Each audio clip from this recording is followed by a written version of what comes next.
ఇక పాలమూరు వలసల జిల్లాని పాలమూరులో నీటి కొరత ఉండటంతో ఇక్కడ రైతులు వలసపోతున్నారని ఎమ్మెల్యే పన్నికరెడ్డి అన్నారు. పాలమూరు రైతులకు సాగునీరు అందించేందుకు 2014లో నాటి ప్రభుత్వం జీవో 69ను తీసుకొచ్చిందని, కానీ బీఆర్ఎస్ పార్టీ కావాలనే జీవోను పక్కన పెట్టిందని అన్నారు. ప్రజలకు ఇచ్చిన హామీ మేరకు నారాయణపేట, కొడంగల్ లిస్ట్ ఇరిగేషన్ ప్రాజెక్టులు ప్రారంభిస్తామని మంత్రి ఉత్తమ్ కుమార్ రెడ్డి తెలిపారని ఎమ్మెల్యే పన్నికరెడ్డి అన్నారు.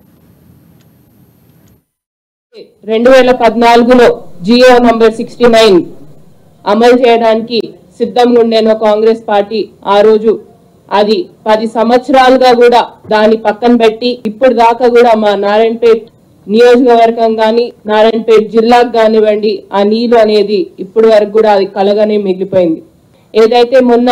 ఎలక్షన్ టైంలో ప్రచారం టైంలో ప్రతి ఒక్కరికి కూడా చెప్పుకుంటూ వచ్చాం, ఒకటే ఏంటంటే మాకు మా నీళ్లు అనేది కావాలి, నారాయణపేట్ కొడంగల్ ఎత్తిపోత పథకాలు అనేది కూడా ఇంప్లిమెంట్ చేస్తాం తప్పకుండా అని జనాలకి ఏదైతే మాట ఇచ్చామో ఆ మాట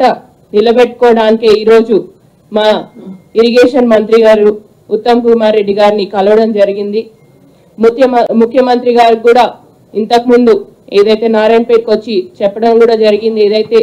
తప్పకుండా నారాయణపేట్ కొడంగల్ ఎత్తిపోత పథకాలు అనేది కూడా ఇంప్లిమెంట్ చేసి త్వరలో